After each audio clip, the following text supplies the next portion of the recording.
1, 2, 3. Hello kayo, sir? Okay, man. Hello. Ang gagawin natin ngayon is mag-renew tayo ng ating lisensya kasi expired na ang aking lisensya. Meron tayong tatlong step para makapag-renew ng ating lisensya. Kapag nakapasa kayo sa portal tulad nito, pass. Tapos ito naman yung medical. Yan. Saan di ba?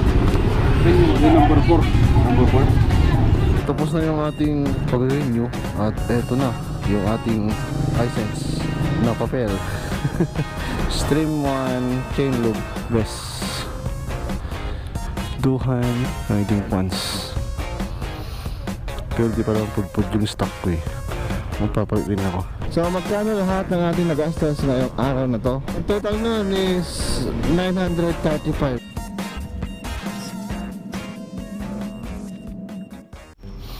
Hello. Hello, good girl. Good girl. No, no, no, no, no, no, no. No, no, no, no. No. No, no, no, no, no, no. No. Hey. Let's go.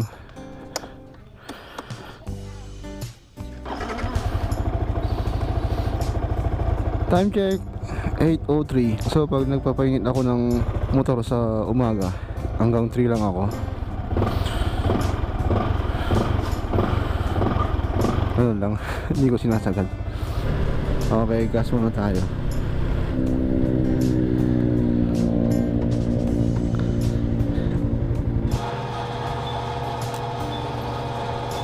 Alright guys, what's up? Good morning, good afternoon, and good evening sa inyo lahat.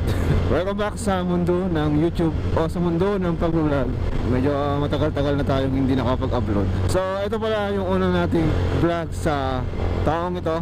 So guys, ang topic natin today or ang gagawin natin ngayon is mag-renew tayo ng ating lisensya kasi expired na ang aking lisensya. Ay hindi pala, next week mag-expire ng aking lisensya. Ang pag-renew ko ngayon is pangatlong beses ko nang mag-renew ng professional. Meron tayong tatlong step para makapag-renew ng ating lisensya. Step 1 natin is gumawa ng portal. Step 2 is magpa-medical. And step 3, punta tayo sa LTO. Doon na yung pinakalas. Actually, nagawa ko na yung step 1 at step 2, yung portal at yung medical. Ang gagawin ko na lang is yung step 3, punta na lang ako sa LTO.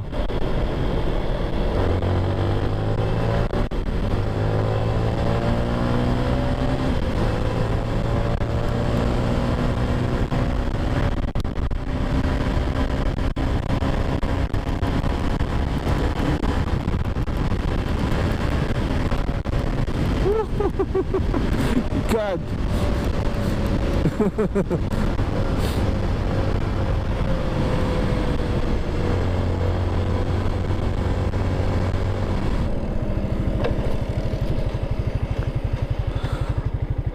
So nakompleto ko na yung dalawa.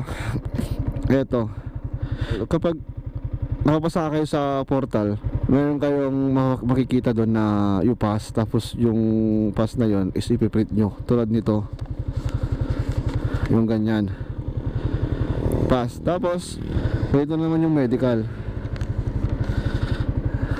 Ito siya, ganyan. Yan. Pangatlo na lang is yung dun sa LTO, kasi doon na tayo kukuha ng ating lisensya.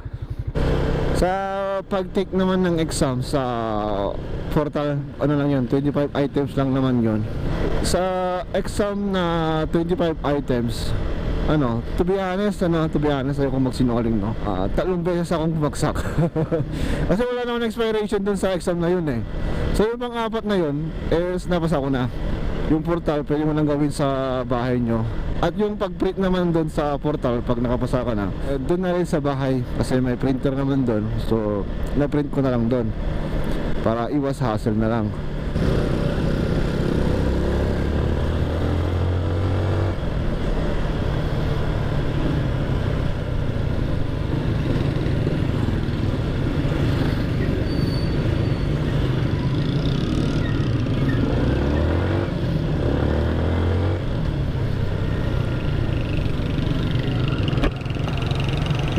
Dito na tayo LTO.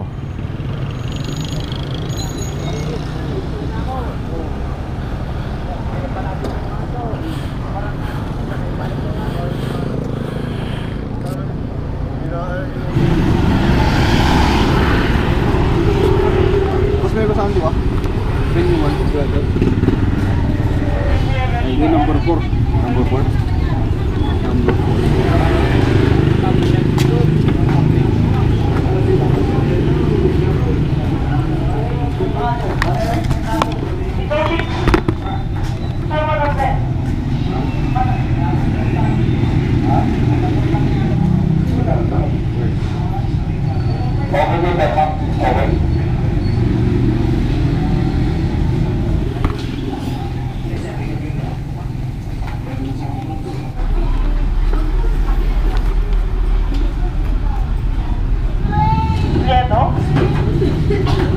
Pamuli na Clayton.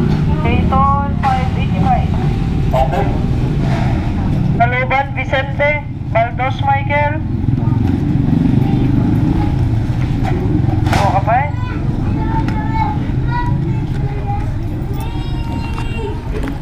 Liado? 585.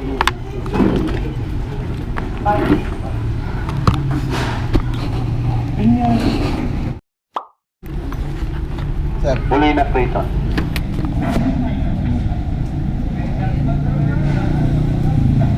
Opat.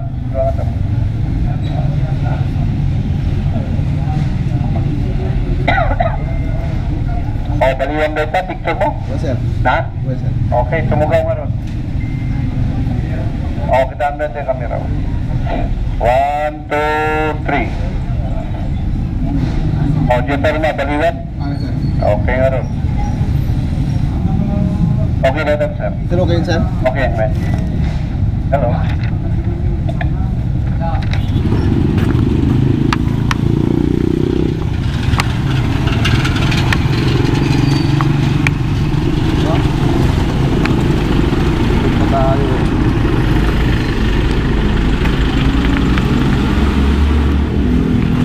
So, tapos na yung ating pag-renew at eto na yung ating license na papel. Okay. So, andito yung old. Yung old ko kasi hindi pa siya expired eh. Kaya magagamit pa natin to ng 1 week. Paano to? Kailangan natin ganyan para itupi dito. Tapos na.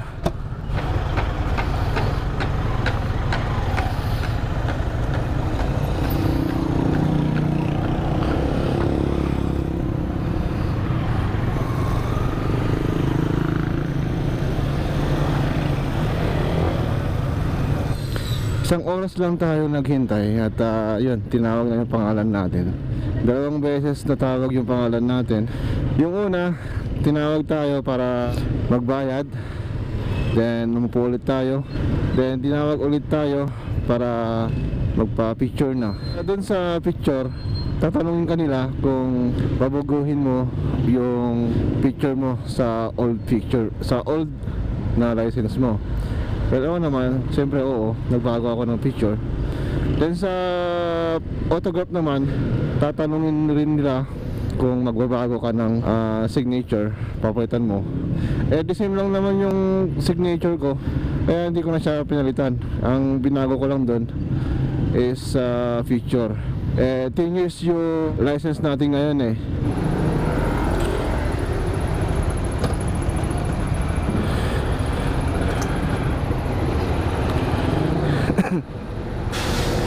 Bili tayo ng chain lube. Chain lube man ante? Ay, extreme. Ito. Extreme 1 chain lube. Sige. Sige, ante. Thank you. 150. Pwede to. Pag ano, pag nagbabike tayo.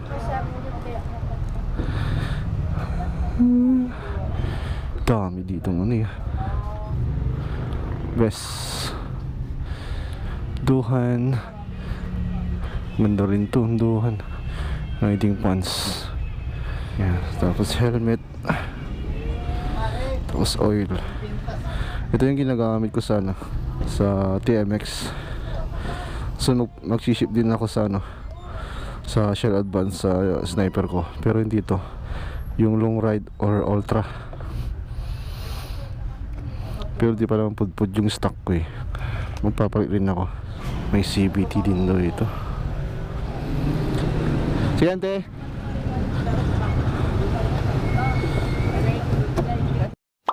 So guys, ituturo ko pala kung saan ako nagpa-medical.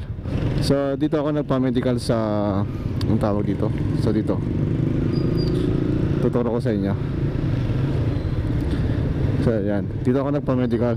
HMC LTO Medical Certificate. Oh.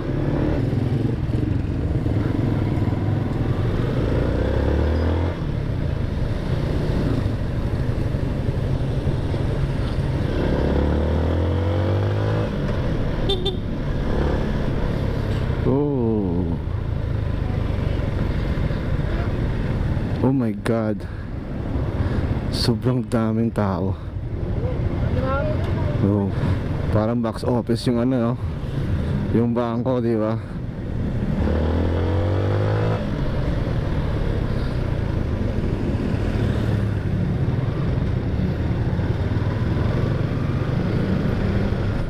So magkano lahat ng ating nagastos ngayong araw na to?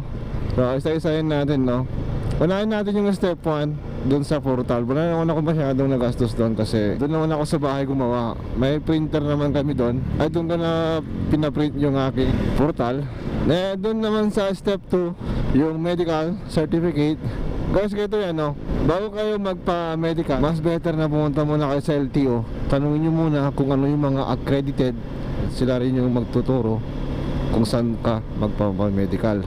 Nagpa-medical ako doon sa HMC na worth of 350. 350 lamang po yung aking binayaran sa aking medical. Then pagdating naman sa step 3, doon na tayo sa LTO. So ang binayaran ko naman doon sa LTO is worth of 585. So yun lang po yung aking nagastos. Wag na natin isama yung ating panggas sa ating motor. Pati rin sa portal, wag na natin itama yun kasi doon lang naman sa bahay. Then ito na yung ating nagastos, 585 sa LTO, then 350 sa medical. Ang total nun is 935 kung hindi ako nagkakamali. So yun lang guys ang ating vlog for today. At yung ating license is 10 years. Grabing tagal yun, di ba? Sa loob ng 10 years sana andyan pa rin kayo sa pagiging suporta sa akin, no? Kasi hindi naman tayo nagmamadali sa vlog. Masaya yung pag-vlog. Kahit kakaunti yung views ko, okay lang sa akin kasi nag-enjoy naman ako sa ginagawa ko. Ay wait lang, teka lang, bago natin tapusin tong vlog na to, tingnan ko muna yung portal ko. Siyempre tingnan natin kung andun yung ating renewal. Punta tayo dun sa portal. Sa Chrome, tingnan ng email. Wala pang email. Punta tayo sa Chrome, LTO, yun, portal login. So yan, sign in. So dito na tayo sa portal. Ayun, meron tayong transaction. Click natin. So yun na, hindi pa natin siya ma-open kasi pending pa. So doon yun, 585 pesos yung binayaran ko. Renewal driver's license completed. Pending nga lang kaya hindi ko ma-open. Siguro maya-maya. So yun na yun. Saka na lang natin i-open ng mga ilang oras o mamayang gabi.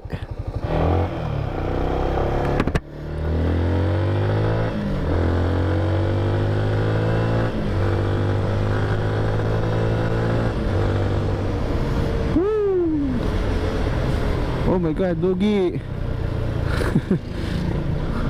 Huwag ko dyan sa daan.